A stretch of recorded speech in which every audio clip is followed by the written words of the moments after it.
हर हर महादेव। जय शिव शंभु। श्री शिवाय नमस्तुभ्यम। कैसे हैं आप लोग? आशा करते हूँ महादेव की असीम कृपा आप सभी को प्राप्त हो और आप सभी स्वस्थ हो, अच्छे हो।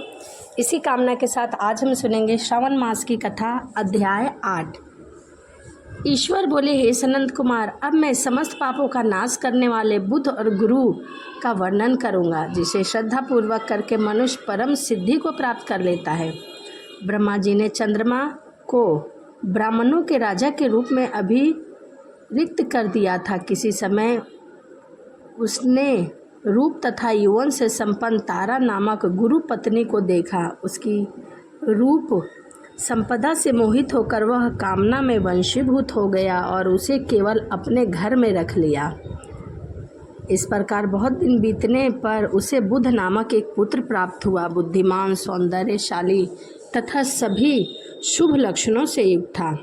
गुरु बृहस्पति को ज्ञात हुआ कि तारा चंद्रमा के घर में स्थित है। तब उन्होंने चंद्रमा से कहा कि मेरी पत्नी को मुझे वापस कर दो। अनेक तरह से समझाने पर भी चंद्रमा ने जब तारा को वापस नहीं किया, तब बृहस्पति देव ने देवताओं की सभा में जाकर देवराज इंद्र को यह वृत्तांत बताया और कहा कि हे शुक्र, आप देवताओं के राजा हैं, अतः अपनी आज्ञा से आप इसे मुझे दिलाएं, क्योंकि यह मेरी पत्नी है। अन्यथा चंद्रमा के द्वारा किया गया पाप को निसंदेह लगेगा, क्योंकि शास्त्र निर्णय के अनुसार प्रजा के द्वारा किए गए पाप भी राजा को ही भोगना पड़ता है।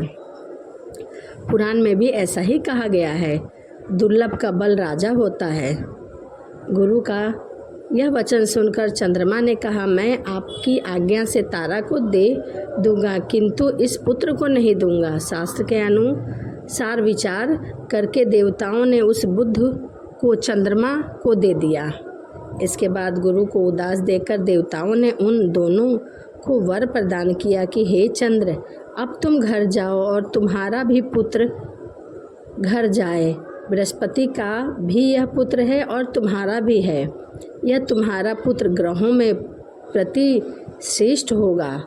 हे शुराचार्य, आप यह दूसरा भी शुभ वर ग्रहण कीजिए, जो कि बुद्धिमान व्यक्ति आप दोनों बुध गुरु का व्रत मिलकर करेंगे, उसकी संपूर्ण सिद्धियां प्राप्त हो जाएगी और उसकी सभी मनोकामनाएं पूर्ण हो जाएगी। इसमें कोई संदेह नहीं है। शंकर जी के लिए अत्यंत प्रिय इस श्रावण मास में आने पर जो लोग बुध तथा बृहस्पति का पूजा करेंगे वह सिद्धि को प्राप्त हो जाएंगे। इस व्रत में दही तथा भात का नैवेद्य व्रत सिद्धि में मूल हेतु है। स्थान भेद से आप दोनों की मूर्ति लिखकर पूजा करने से भी भिन्न भिन्न फलों की प्राप्ति होती है और सभी मनोकामना पूर्ण होती है। उसका पुत्र दीर्घायु होता है। यदि मनुष्य कारोबार करता है तो भी इस व्रत को कर सकता है, इस पूजा को कर सकता है और इस प्रकार पाकालय में पूजा करने से पाक वृद्धि और देवालय में पूजा करने से उनकी कृपा प्राप्त होती है। शय्यागार में लिखकर पूजा करने से स्त्री का वियोग कभी नहीं होता। धन्यगार में लिखकर पूजा करने से धान्य की वृद्धि होती है। इस प्रकार मनुष्य उन फल को प्राप्त कर लेता है। इस प्रकार 7 वर्ष तक करने से सभी मनोकामना पूर्ण हो जाती है। उसके बाद इसका उद्यापन करना चाहिए। उद्यापन के पहले दिन अधिवासन करके रात्रि में जागरण करना चाहिए। सुवर्ण की प्रतिमा बनाकर विधि पूर्वक 16 उपचारों से पूजा करने के पश्चात तिल, धृत, चारु और आपा मार्ग अश्वत्थ से युक्त समिधाओं से होम करना चाहिए। अंत में पुण्य आहुति देनी चाहिए। इसके बाद मामा और भांजे को प्रयत्न पूर्वक भोजन कराना चाहिए। इसके बाद ब्राह्मणों को तथा अन्य लोगों को भी भोजन कराना चाहिए। स्वयं भी भोजन करना चाहिए। इस विधि से 7 वर्ष तक करने से मनुष्य सभी मनोरथों को प्राप्त कर लेता है। तभी सनंत कुमार बोले कि हे भगवान, आपने जो यह कहा है, इस अवसर पर मामा तथा भांजे को भोजन कराना चाहिए। यदि बताने योग्य हो तो इसका भी कारण बताएं।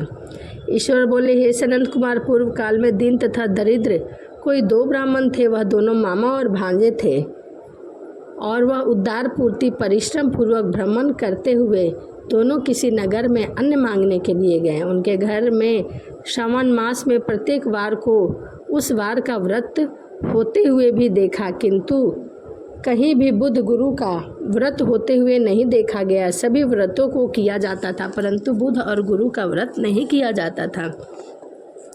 सभी वारों को सर्वत्र दिखाना पड़ा, किंतु बुद्ध गुरु का कहीं भी नहीं दिखा।